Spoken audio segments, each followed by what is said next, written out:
I'm going to be speaking for not too long, and not because I don't love talking, because you will find out that I do, but because we wanted to make this as much of a conversation as possible.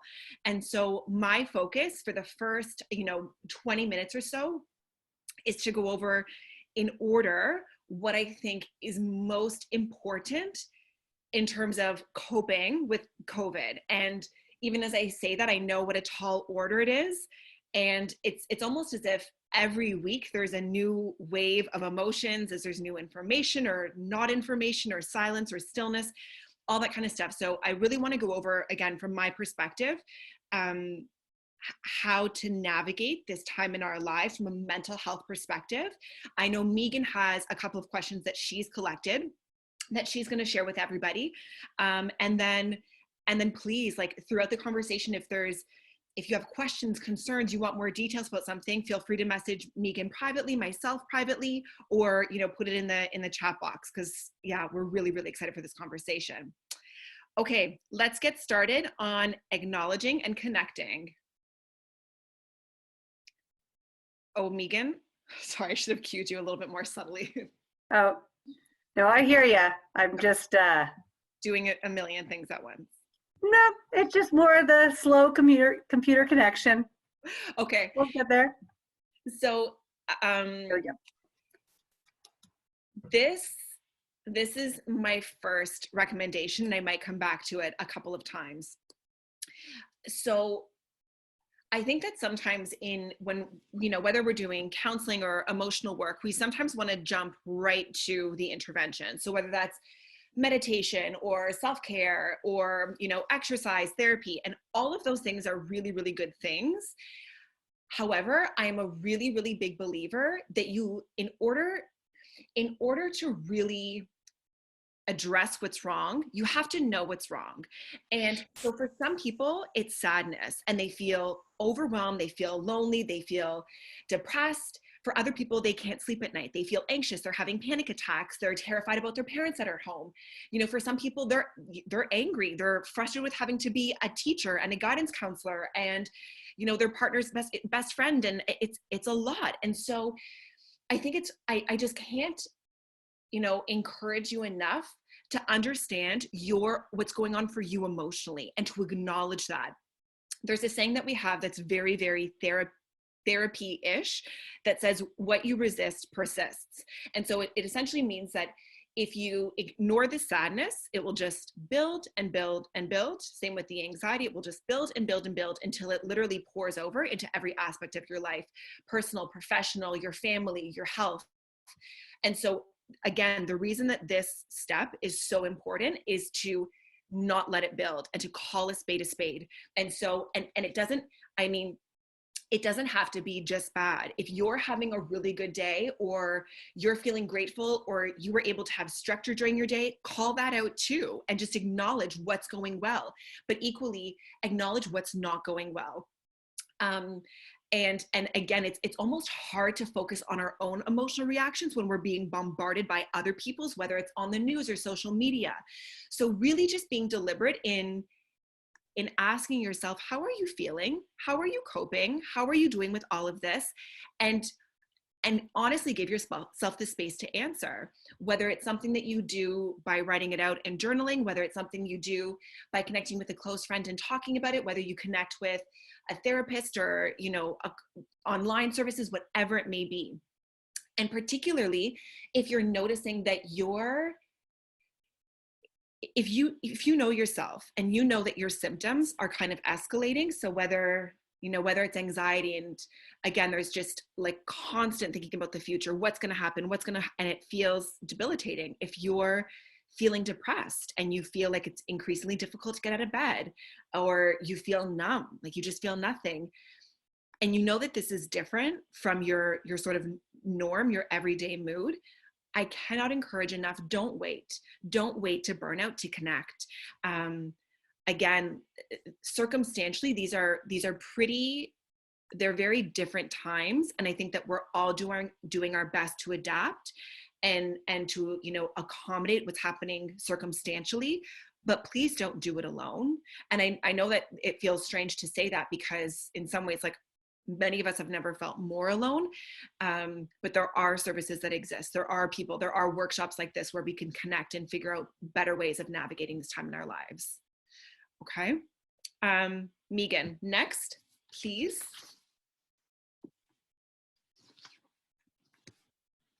We're going to talk a little bit about the growth mindset. And so this lovely image that Megan just pulled up, we got from LinkedIn. We tried to look for who was responsible for it, but we couldn't. So we'll just shout out LinkedIn for this great image. So again, so when we talk about growth, in some ways we're talking a bit about your personal doctrine and your own personal hope. And again, this is a tall order, but how you want to go through this season of your life. And so when we look at the fear zone, you know, the example of I grab food and overstock on toilet paper, and you're literally white knuckling this time in your life. And listen, there are days where the very best we can do is white knuckling. But if you're white knuckling day after day, week after week, that is going to drastically affect your mental health, your physical health, your immune, so again, there's so much that's beyond our control right now. And so the little choice that we have in terms of how do we want to respond to this, it really, really matters.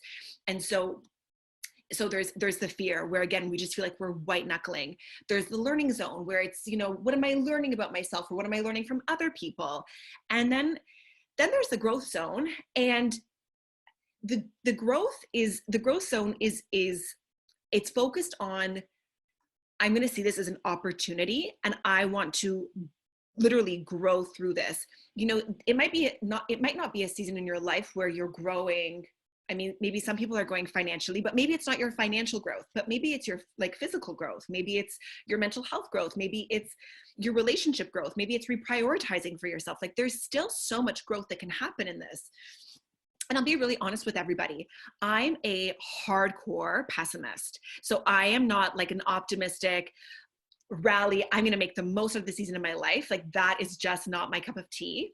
However, I've done a lot of research about this, and it's people who maintain the growth zone mentality who are actually more likely to contribute. They're more likely to donate their time, their resources. They're more likely to volunteer. They're actually more likely to make a difference during the season. And so for me, that's almost motivation enough to get out of the fear and say, how do I want to contribute? How do I want to show up? How do I want to, again, not just grow personally, but grow in terms of being able to, you know, provide and contribute to my community? That makes me less want to white knuckle this and more want to grow through this. And again, the number one thing that I've heard from people is that every day, every week, it's like a roller coaster. So you're going to have days where you feel like good and you're on your game, and you feel like you're in that learning zone or in that growth zone. And you're going to have other days where you literally feel paralyzed by fear.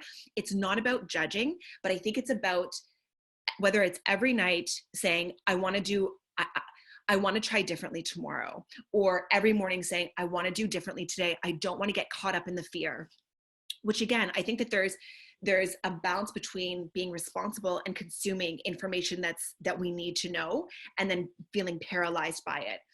And, you know, one thing that I often ask the people that I work with is, what do you consume on a daily basis that fuels your sense of growth and that fuels your sense of hope?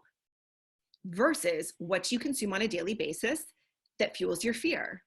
And 9 times out of 10, people can list 20 things, the CNN updates, the news, the CP24 running in the background. People can list social media posts, walking in the grocery store and seeing people with masks on their face, which again is responsible, but there can be a certain element of fear to it. So people are immediately aware of what's feeding their fear. We're a little bit slower to identify what's feeding our hope. And I think that that's something that we really need to strengthen in our daily practice. And we're going to talk a little bit more about that. We're good to go to the next one, Megan.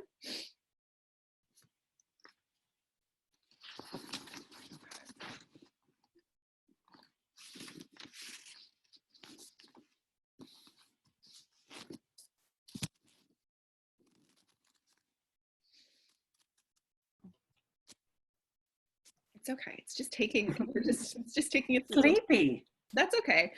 It's listening to what and taking in all the great things you're sharing with us. Yeah, it could be that. It could totally be that. So, but I can kind of just slowly start to discuss the next.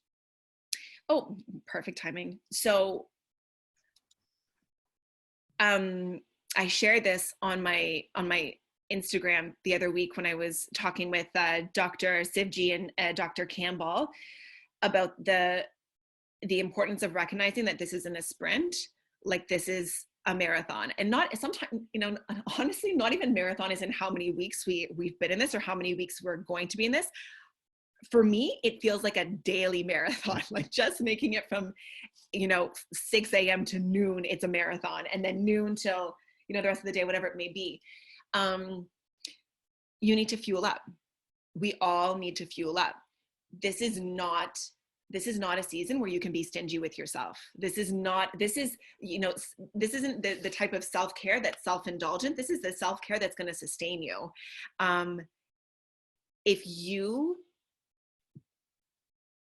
I think it's incumbent on each of us to prioritize these things. And I'm not saying that everything that's listed you have to do, but you need to know what fuels you. You need to know what your bandwidth currently looks like and what you need to have in your life for you to be functioning at a decent capacity. Again, I'm not to suggest that every single day you're going to feel like you're, you know, running in the meadows with like flowers and rainbows. I mean, if you have a day like that, that's amazing. Send me an email and let me know how you had that or how you made that happen. But it's to say that our attention for many of us is being pulled in a million directions. So we have, you know, the families who are working at home and feel stretched between being teachers and caregivers and counselors. We have people that are single and are living on their own and are, you know, kind of feel whether it's overwhelmed with work or totally bored with work. And you know, I was speaking with somebody and they said, you know, but I watched like four hours of Netflix. Like I'm not doing anything. And I responded to the person saying, but that's not self-care. That's draining. You're not actually doing anything to feed yourself. And so when I talk about, you know, self-care, feeding yourself, it's an activity that you walk away from feeling fuller. You walk away from feeling more alive and rejuvenated because of it. And so, and what that often requires, whether we are single and we're living by ourselves right now, or whether we are bombarded with children that are pulling at like our every single limb, you have to create structure around it.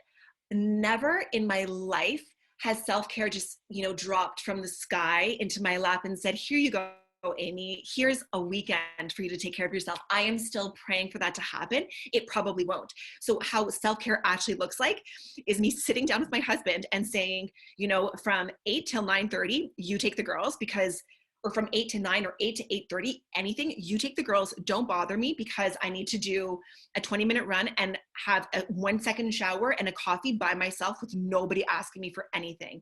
And I do it unapologetically because I know that the better fed I am, the better I can feed others, whether that's the people that I work with, my husband, my babies, whoever, whatever it is. But for most people, it requires structure. And then we know from research, like through the roof, the benefits of exercise. And you don't need to be grunting and squatting every single day, but even if you go for like a 20-minute walk, preferably outside. I know that there are some areas that are a little bit more congested and you have to be careful to like respect the you know, the social boundaries, but some fresh air to get your, you know, your body moving, your blood going, as effective as an antidepressant. And again, I shared this, you know, earlier as well, but I'm all for medication. I have nothing against it, but I just think we can't be cheap. We can't be stingy at this time in our lives. And so anything that works for you, find it and then enact it on a daily basis. Same thing with meditation. Research shows it can be just as effective as antidepressant medications. And there are so many good apps. There's the Headspace, there's Calm. Cleveland Clinic Canada has mindful moments. So, I mean, there are a million resources at your fingertips. It's just a matter of actually putting it into practice. Sleep. A lot of people are struggling with their sleep right now. And It's just essential. I actually think probably the exercise, the meditation, the sleep are probably the most, if you were to enact those on a daily basis, you would get the most bang for your buck. The thing with the sleep is you sort of, you have to figure out what your routine is. And so some people, they do well with, falling asleep between 9:30, 10:30, whether they do a sleepy tea, they do a meditation, they have their screens off by 8:30, so giving themselves an hour to wind down. But you sort of have to play around with it and figure out what works for you, because everybody's routine is a little bit different. It's so worth it though. Like, you don't want to be stingy with your sleep when your brain is clearing itself of all of the toxins. And then lastly, eating well. So we know that, if we're consuming a lot of processed, sugary foods, what that does to our guts, it can actually result in us feeling like crap and like garbage. And so it doesn't mean, don't treat yourself or don't eat chocolate or whatever it may be, but it's just eat mindfully. And if you notice that your mood is dipping, take a look at these things. Are you exercising? Could you incorporate meditation? How is your sleep? How are you eating? And do you have any sense of joy or laughter in your day? It's like that, it's that saying that you could either, if you don't laugh, you'll cry through it. And so I think there are times, I know that you almost just have to laugh with how silly things are, and how many Zoom meetings I've had that have just been like a disaster because nobody knows what they're doing, and myself included. How many times I've literally thanked the heavens for Peppa Pig for raising my children for some hours. And like this, and I guess it also speaks to kind of like releasing the perfection and the expectations that we have of ourselves, and just kind of going with the flow. Megan, do you want to jump to the next slide? But yeah, it's, again, I probably have more moments than not where my A game doesn't feel like an A game, and I literally just have to laugh at myself and say, you're doing your best.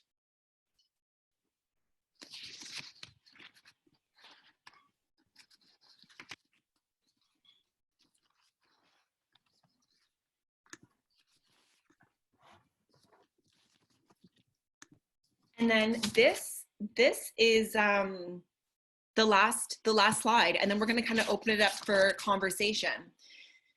So, clear communication. So again, I apologize because I know I'm using a lot of personal examples here. I hope you guys don't mind. But I describe myself to many people that the first couple of weeks that this was happening, especially the first week, I describe myself as a bull in a china shop, like just bouncing around everywhere, just in such a state of reaction. And so communication didn't exist because I had no clarity. Communication is so important, whether it's with work, your colleagues, your management, the people that you're managing, your partners, your families. Communication is key, but we have to get clear about what's important to communicate. And so I know for a lot of families, almost like boundaries are important. So understanding sort of like when our work hours are, even if they're in half-hour increments, and being able to express that to, whether it's to our partners or to our children, even when we're, if we're living on our own, but to communicate with work or to communicate with our friends, this is when I'm available. These are sort of my on hours. These are my off hours. And just make sure that like people are aware of that, because you do need on hours and you do need off hours. And it can get really, really messy when you're doing everything at home. You're eating, you're cooking, you're playing, you're sleeping, you're work. So for yourself, you sort of need that on time and that off time. And again, it kind of goes back to that first step of acknowledging like yourself and being able to have that clear communication with you. So that clear understanding of what do you need to be operating at a decent level, and what are the types of things that bog you down, that get you cluttered, that you need to do without, and being able to express that. And so another another example in terms of communication is, so that example of of my half hour in the morning, I have to clearly communicate that to my partner, because I know that if I'm well fed, I'm better able to feed others. And conversely, my partner is a total extrovert. And so he's like, and so it's incumbent upon him to communicate with me that, you know, he still needs his social time, and how can I support him?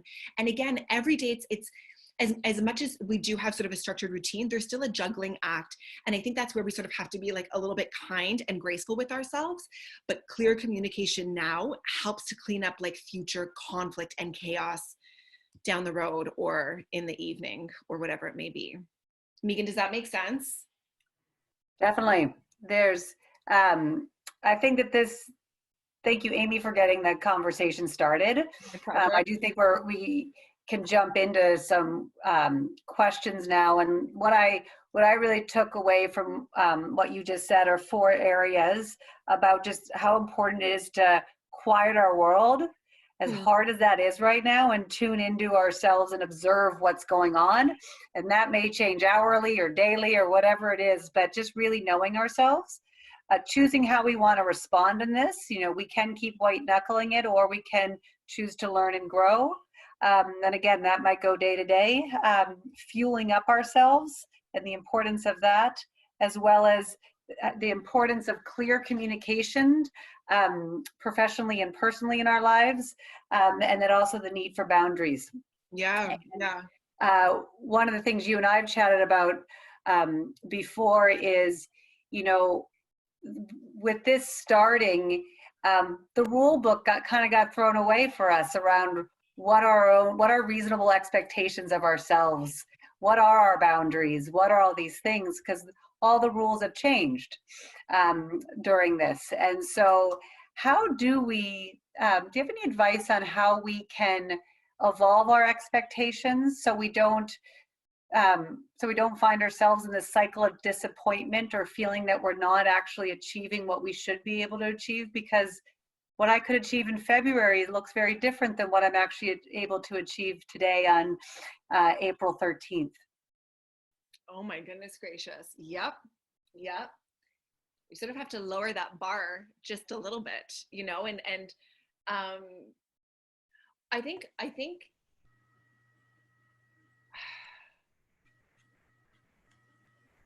we have to get really, really clear about what our priorities are.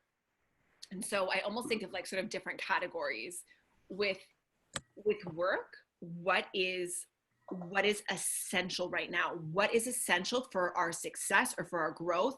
And it really, you know, most research would suggest it shouldn't exceed 2 to 3 things. So 2 to 3 really, really clear goals that we should be like focused on.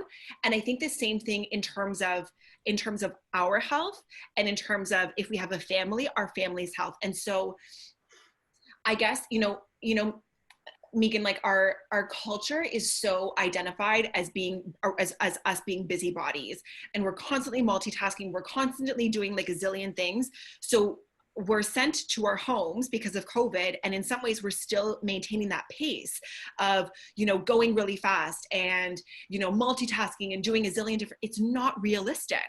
Like, it's not realistic. And so I think to kind of go back to acknowledging what we're going through, but also really starting that a super, super clear communication with ourselves to say what really matters right now. Like, what really, really matters. And again, it can change next week. It can change next Friday when it needs to. But I think, and almost like humbling ourselves and saying we're only capable of doing so many good, like so many things well. And so with your 5 tasks, with your 6 tasks, you're going to have to get selective, because right, like we have limits. And so where you do need to show up, can we be specific with it so that we have the best possibility of showing up well, showing up with energy, showing up with clarity, and doing it well. Does that make sense? Yeah. And I think it's that focus, like, yeah. And it's shifting that focus. All these things were important before, but now maybe things have to look a little bit different, especially when many of us are taking on multiple full-time roles right now. One of the questions we've received is around parenting during this time. Yes. and parenting a variety of age ranges, from small little ones at home like you have, Amy, up through teenagers. And the specific question was about, having a 16 and 18-year-old at home, and are there any strategies to help them, like assist them navigating this time? Yeah, I mean, I think that there's so many things, in terms of that kids have to navigate during this time. So I think I would almost kind of encourage to kind of go back to the original slide. So the things that I want you to do for yourself, I want you to do for your kids. I want, and so it's as adults, we're a bit different, but I think for kids, I've heard of a lot of kids kind of acting out and throwing, whether they're younger and throwing temper tantrums, or whether they're older and like just pushing every single one of your buttons.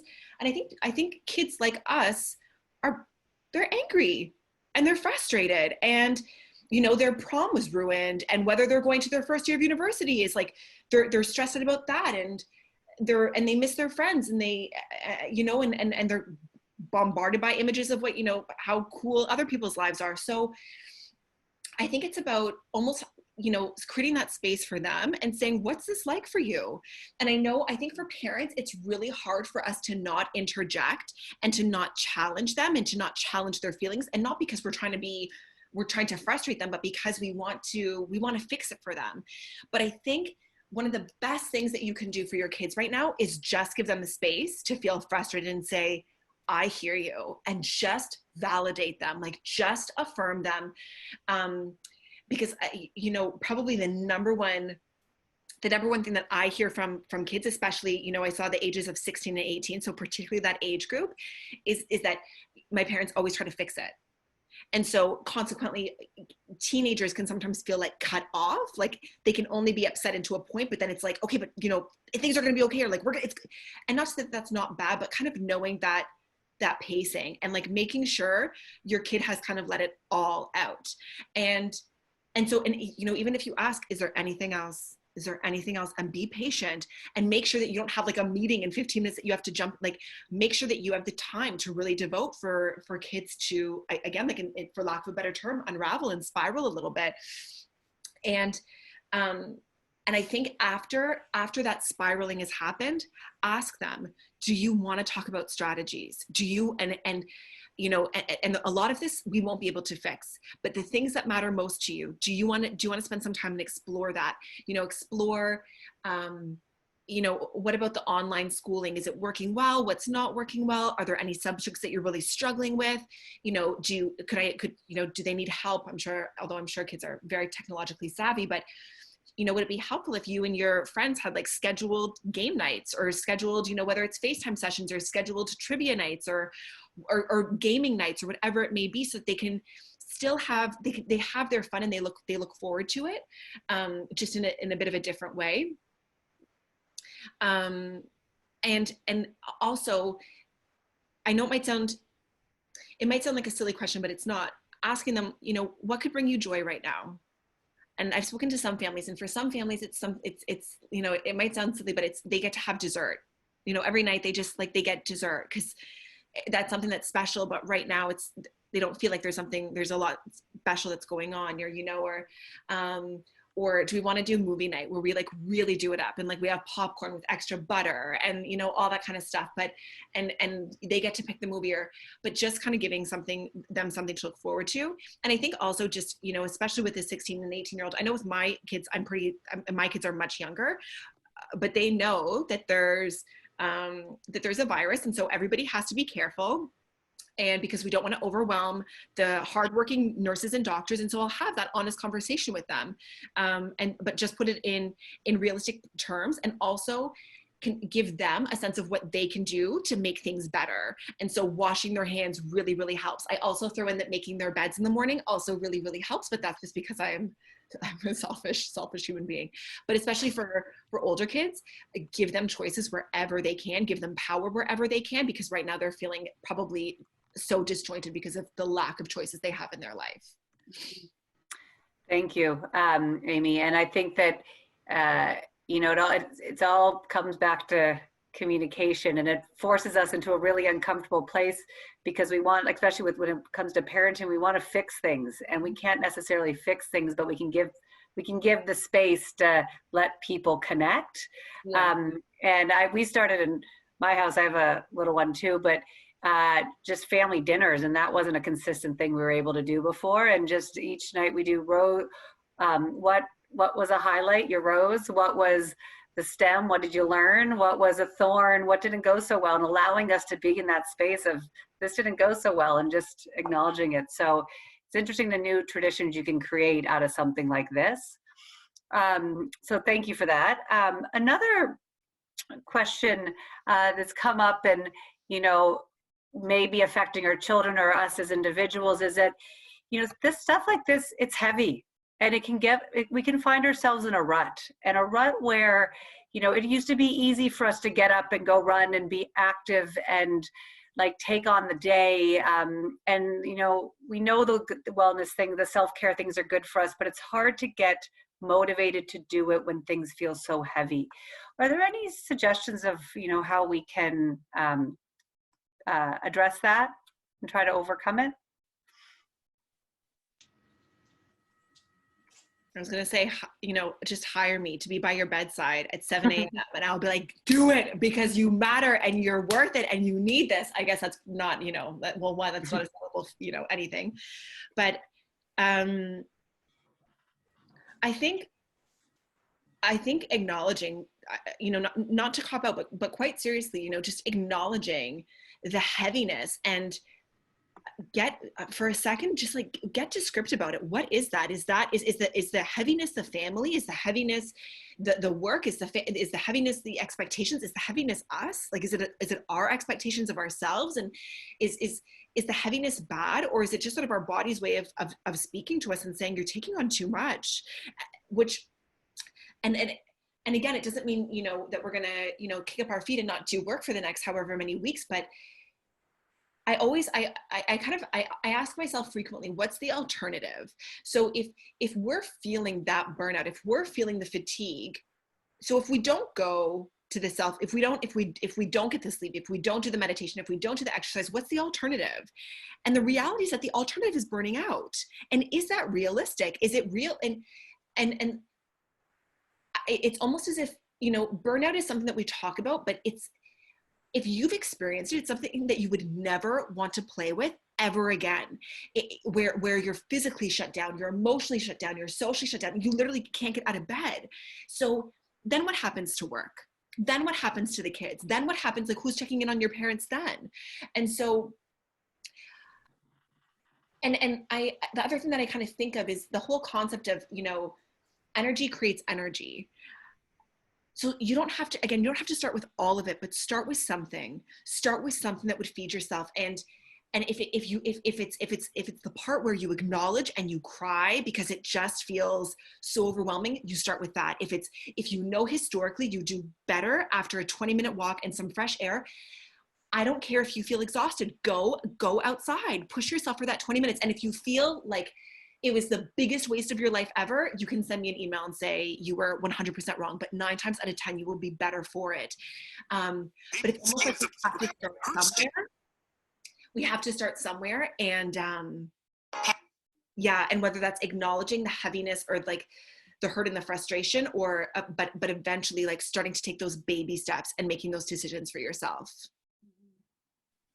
And just that this is also interconnected. And even we're used to running and that was our outlet, but running doesn't feel the same right now. So to your point, maybe try walking, be gentle with ourselves, show ourselves some grace, and that,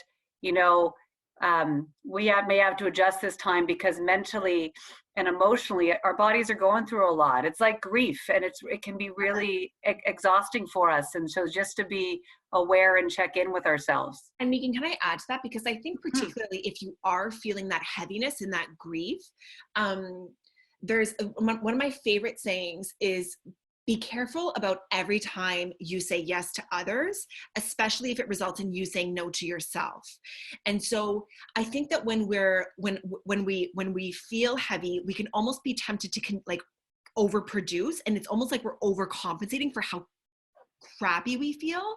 And I love what you said, to take a step back and know that, like, even just that, like, that slight, that little injection of compassion can make such a difference.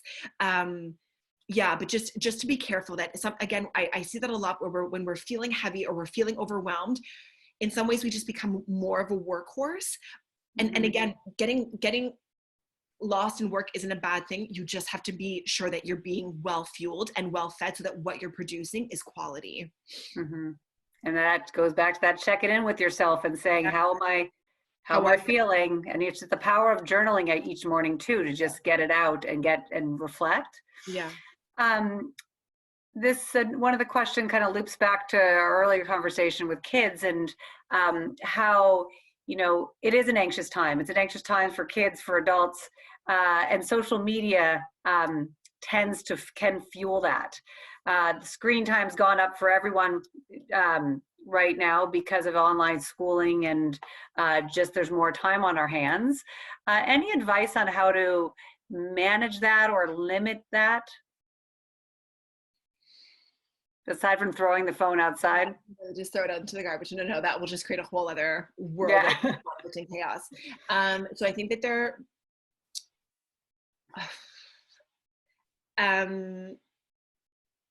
so a couple of things. Okay, so one, actual education, especially if the kids are a little bit older, and so they're, I don't know, 16, 17, 18, maybe they're a bit younger, 14, 13, whatever it may be. But I think that having a very honest conversation about what that does to your brain, and so research actually shows, so even if it's like the really, I don't know, it's not even, I was going to say positive social media, so it's not even like, COVID disaster, but it's just, I don't know, the Kardashian sisters, you're actually more likely to log off that stuff feeling depressed and anxious.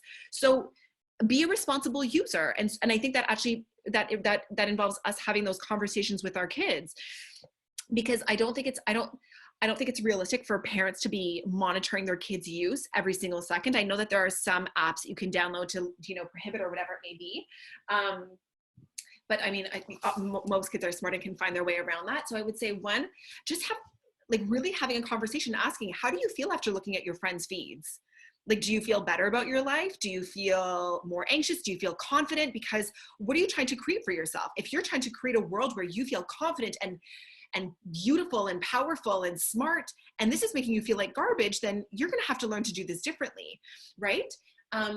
So again, kind of pointing it out, and not in a way of like, I told you so, but in a way that I think extends, curiosity and compassion. If you see your kid walking around and they,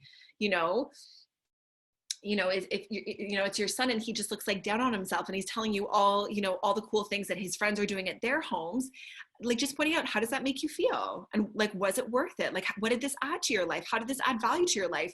Because this is, I actually think, an opportunity for kids to learn what value are they putting into, like, their brains and absorbing, and what does it serve them? And this is a good lesson for them to learn now, than have to learn when they're later on in life. And then the other thing that I would recommend, and it is a little bit, a la dictatorship style, I would recommend that whenever your kids' bedtimes are, an hour before, the phones go in a box. Like, bye-bye, you will be fine. Your life is not going to end. But there's research actually shows, especially that that night usage, when it often really ramps up, there's a stronger relationship with, like, disrupted sleep and, like, anxiety and different things like that. And so I think that there's everybody sort of has their limits, but from my understanding, I don't think that there's any essential reason that kids go to bed holding onto their phones, and they will probably go through a withdrawal period where they kick and scream and go ballistic, even if they're like 19 years old. But kids need to know that they'll be okay without that device, and that they are whole, and that they don't need to know other people's stories to have their own.